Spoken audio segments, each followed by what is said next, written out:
श्री शिवाय नमस्तु। एक काम करो,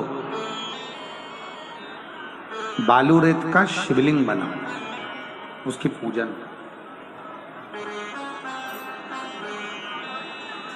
शिवलिंग की जो पूजन होती है, भगवान शंकर की जो शिवलिंग का पूजन है, वो साधारण नहीं।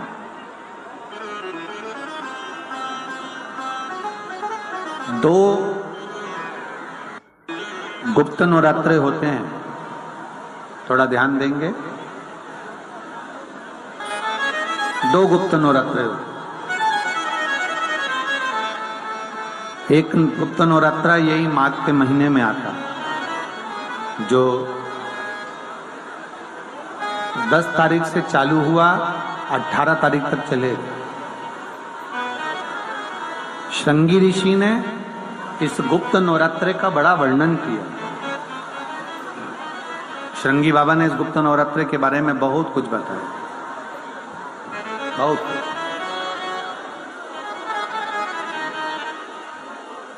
श्रृंगी बाबा गुप्त नवरात्रे के लिए कहते हैं कि अगर इस गुप्त नवरात्रे के अंतर्गत 9 लाल फूल और 5 श्वेत पुष्प, ये दोनों, लोग कहते हैं गुप्त नवरात्रे में हम देवी की आराधना करें, गुप्त नवरात्रे में हम भगवान की आराधना करें, पर शिव महापुराण की कथा कर रही है, भगवान शंकर का चरित्र कथा है। अगर आपने देवी भागवत का स्मरण किया हो या भगवान शिव की एक पवित्र आनंदमय कथा स्कंद पुराण के काशी खंड में अगर सुनी हो या उसमें भी नहीं पढ़ पाए हो, तो श्रृंगी ऋषि के चरित्र में आता है। श्रृंगी बाबा ने वर्णन किया है कि किसी भी स्थान पर, किसी भी स्थान पर यदि हमारे घर में 2 शिवलिंग है, नहीं है, तो किसी अपने घर के गमले में, बगीचे में 2 पार्थिव लिंग का निर्माण करें। 2 पार्थिव लिंग, उसमें एक शिव जी का स्मरण करें और एक में माता पार्वती जी का स्मरण करें।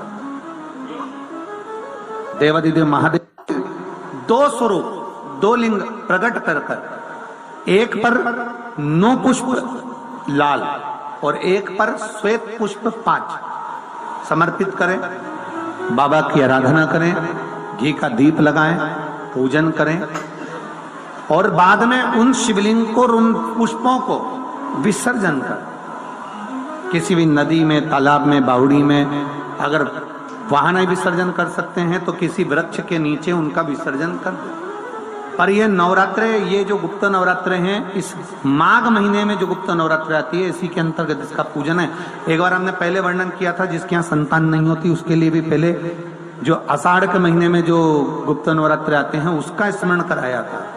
जब जीवन में कहीं समस्या खड़ी हो जाए, कहीं बहुत विकट समस्या है और कोई हल ना मिल रहा हो जाता है जीवन में, कोई घड़ी ऐसी आके खड़ी हो जाती है जहां पर हमको सोचने के लिए भी समय नहीं मिलता। तब 3 तरह का जल शिव को समर्पित होता है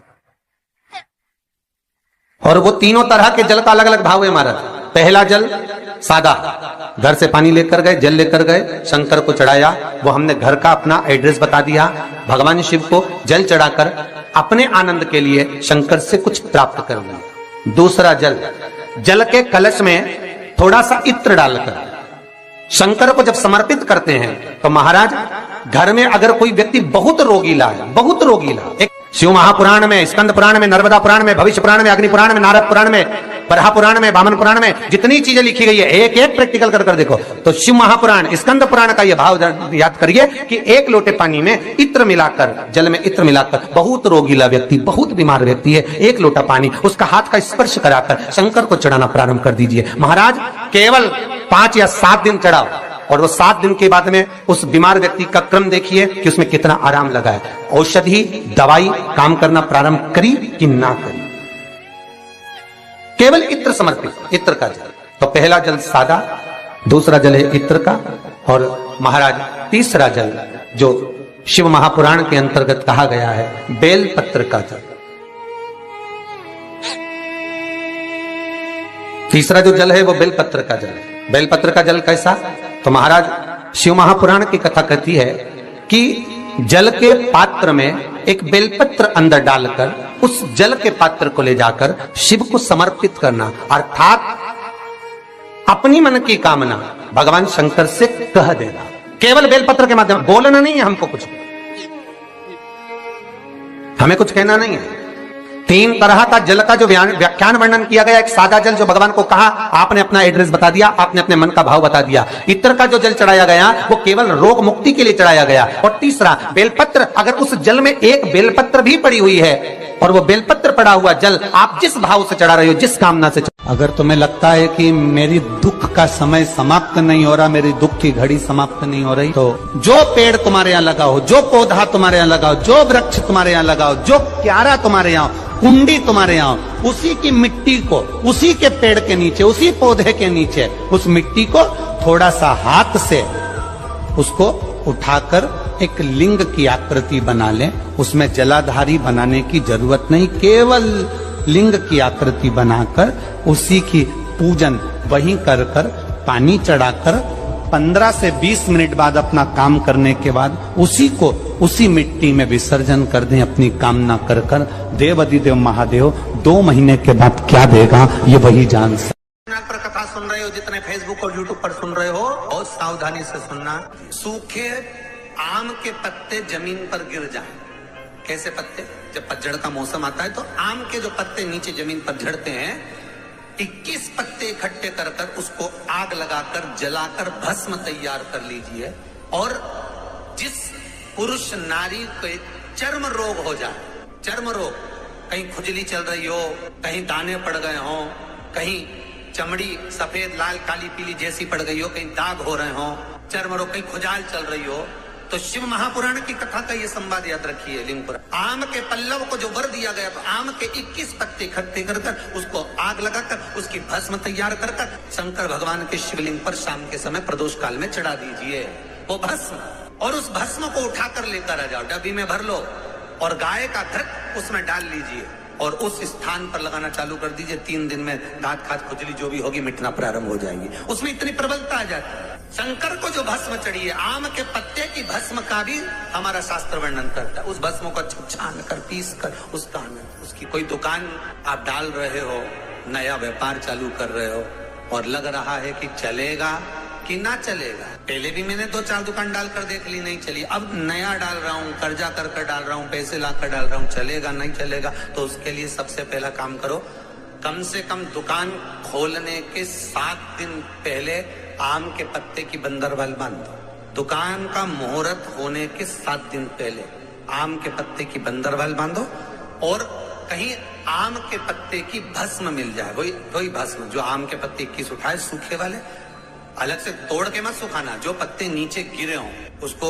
उठाकर सुखाकर, सूखा हुआ जो पत्ता हो उसको जलाकर उसकी भस्म बनाकर उसमें थोड़ा सा चंदन मिलाकर और उसी से सम्मुख में जहां 7 दिन पहले तुमने बंदरबल बांधी है, दुकान खोलने वाले दिन उसी आम के पल्लव की भस्म जो शिव पर चढ़ी थी उसी में चंदन मिला हुआ वो एक स्वस्तिक का निर्माण कर दो। फिर आप अंदर कोई पूजन करो ना करो, आपने कोई अनुष्ठान करा ना करा, यज्ञ पूजन करी ना करी, अगर आप प्रवेश भी कर गए, इतना आपके पास धन नहीं था और आप प्रवेश भी कर गए तो भी घाटे में नहीं जाओगे, व्यापार उन्नति की ओर ही बढ़ेगा, व्यापार बढ़ेगा। उसमें आम के पल्लव में अगर कामदेव छुपकर भस्म होते हैं तो शंकर मेरे आम के पल्लव को भी वर प्रदान कर देते, आम के पल्लव को भी शिव वर। भाई भाई में विवाद हो रहा हो, जमीन के लिए विवाद हो रहा हो, किसी प्रॉपर्टी के लिए विवाद हो रहा हो या किसी अन्य विवाद में पड़े हुए हो या तुम्हारे दुश्मन बढ़ रहे हो, तुलसी के क्यारे के पास में एक छोटी सी कटोरी रखकर घर का कोई भी व्यक्ति, चाहे महिला हो, पुरुष हो, पुत्र हो, पुत्रवधू हो, बच्चे हों, कोई भी हथेली में गंगा जल लेकर अपने पूर्वजों का स्मरण कर कर और वो गंगा जल काशी विश्वनाथ के नाम से अपने पूर्वजों का नाम लेकर वो कटोरी में अगर 5 बार या 7 बार छोड़ देता है तो उसके पूर्वजों को पिंडदान और तर्पण की जरूरत नहीं पड़ती, उनको मोक्ष प्राप्त हो जाता है। महाराज, जहां पर पति और पत्नी के संबंध बेकार हो जाते हैं, विवाद हो जाता है, अदालत में बात पहुंच जाती है, परिवार वालों पर दहेज का केस चालू हो जाता है, कहीं ना कहीं किसी ना किसी रूप में कार्रवाई चालू हो जाती है, पति पत्नी में वापिस प्रेम को बढ़ाया जाए, उस प्रेम को बढ़ाने के लिए शंकर भगवान का समझ लीजिए शिवलिंग,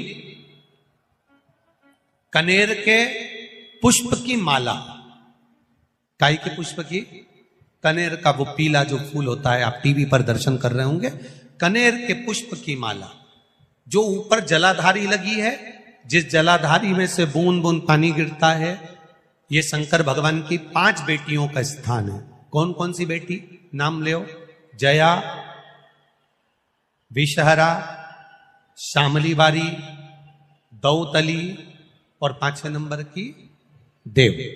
ये शिव जी की 5 लड़की है जो पानी बूंद बूंद नीचे गिरा रही है। शंकर भगवान की बेटियों के स्थान से शंकर भगवान की जो ये जलाधारी है, जलाधारी अशोक सुंदरी वाला स्थान, ये जो जलाधारी है, बेटियों के स्थान से जलाधारी तक जो कनेर के माला बनाकर स्पर्श कर कर लगा देता है, शिवरात्रि के दिन प्रदोष काल के समय पर उस पति पत्नी में कितना भी झगड़ा हो रहा हो, आपस में प्रेम बनना प्रारंभ हो जाता है। अदालत का केस धीरे धीरे समाप्त होने लगता है। अदालती कार्रवाई, यहां तक कहा गया कनेर का पुष्प, भाई भाई में विवाद हो रहा हो, जमीन के लिए विवाद हो रहा हो, किसी प्रॉपर्टी के लिए विवाद हो रहा हो, या किसी अन्य विवाद में पड़े हुए हो, या तुम्हारे दुश्मन बढ़ रहे हो, तो भी कनेर का पुष्प शिव को समर्पित किया जाता। कनेर का पुष्प सुख प्रदान कर, आनंद दे, जिसको कोई ना पाए उसको मेरा महादेव पाए। हम सब बोलिए एक बार जमकर, श्री शिवाय नमस्तुभ्यम। प्रैक्टिकल जरूर करना, कहीं सियोर वाला महाराज झूठ तो नहीं बोल रहा। शास्त्रों की बातें हमारे जीवन में हमें सुख प्रदान करे, इसलिए इस भाव का आनंद करते हुए आज की कथा को विराम देते हैं। वीडियो पसंद आई हो तो शेयर करें, लाइक करें, सब्सक्राइब करें। श्री शिवाय नमस्तुभ्यम, हर हर महादेव कमेंट बॉक्स में जरूर लिखें।